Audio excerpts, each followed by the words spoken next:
Hi friends, welcome to fun world channel. So இப்போ நம்ம இன்றைக்கி பார்க்க போகிற வீடியோ என்னென்னு பார்த்தீங்கன்னா, ஹேர் ஆயில் வந்து வீட்லேயே எப்படி ப்ரிப்பேர் பண்ணுறதுன்னு பார்ப்போம். இது நாங்கள் ரெகுலராக இதுதான் நாங்கள் செஞ்சு யூஸ் பண்ணிகிட்ருக்கோம்.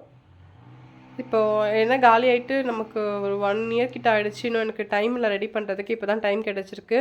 அதை விட இந்த எல்லா பொருட்களும் நமக்கு ஒன்று சேர கிடைக்கணும், அப்போ தான் நமக்கு காய்ச்ச முடியும். ஸோ இதுக்கு தேவையானது பார்த்திங்கன்னா, கறிவேப்பிலை, மெயினாக வந்து கரிசாலை, வெள்ளை கரிசாலை, கொஞ்சமாக மருதாணி, அதுக்கப்புறம் செம்பருத்தி, நெல்லிக்காய், சின்ன வெங்காயம், கத்தாழை எடுத்து வச்சுருக்கேன், விளக்கெண்ணையும் தேங்காய் 1 லிட்டர், விளக்கெண்ணெய் வந்து ஒரு 200 ml எடுத்திருக்கேன்.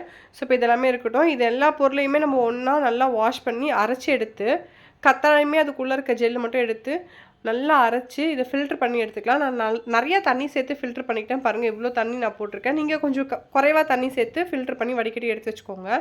இப்போ அதில் தேங்காய் 1 லிட்டர் எடுத்திருக்கேன், அதை உள்ளே சேர்த்துலாம். நீங்கள் வந்து அந்த வெள்ளை கரிசாலையை வந்து நிறைய எடுத்துக்கணும், கொஞ்சமாக மருதாணி எடுத்துக்கணும், கறிவேப்பிலை கொஞ்சம் நம்ம கூட குறைய இருந்தால் நல்லது தான்.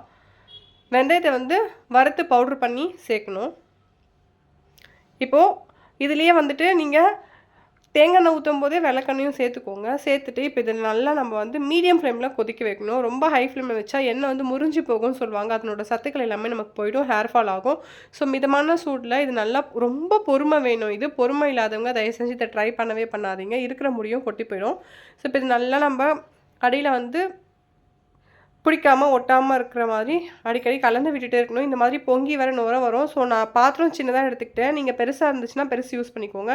இந்த மாதிரி வந்துட்டு நுர ஒரு ஸ்டேஜில் வரும், அந்த நுரையுமே வந்துட்டு ஒரு ஸ்டேஜில் அடங்கிடும். எப்போ நமக்கு என்ன ரெடியாக இருக்குது அப்படின்னு நம்ம தெரிஞ்சுக்கிறது அப்படின்னா, கருவேப்பிலை போட்டால் அது பொரியிற சவுண்டு நமக்கு வரும். அந்த வெடிக்கிற சத்தம் வந்தால் என்ன ரெடியான பதத்துக்கு வந்துருச்சுன்னு அர்த்தம். இப்போ வெந்தயம் பவுட்ரு பண்ணி வச்சு அந்த பவுடர் ஒரு துணியில் கட்டிட்டு அதையும் உள்ளே சேர்த்து ஓவர் நைட் அப்படியே விட்டுட்டு அடுத்த நாள் இதை வடிகட்டி ஒரு பாட்டிலில் எடுத்து வச்சுருக்கேன் பாருங்கள். இது வாரத்துக்கு 1 நாள் இல்லை 2 நாள் ஒரு 1 hour நம்ம நல்லா மசாஜ் பண்ணிவிட்டு அதுக்கப்புறம் ஹேர் வாஷ் பண்ணிங்கன்னா ஹேர் க்ரோத் நல்லாயிருக்கும், ஹேர் ஃபால் ஆகாமல் இருக்கும். அதே மாதிரி பாடிக்கு நல்ல ஒரு குளிர்ச்சி இருக்கும். இந்த ஹேர் எப்படி அப்ளை பண்ணுறதுன்றது நான் ஒரு வீடியோவில் காட்டுறேன். டட்டா.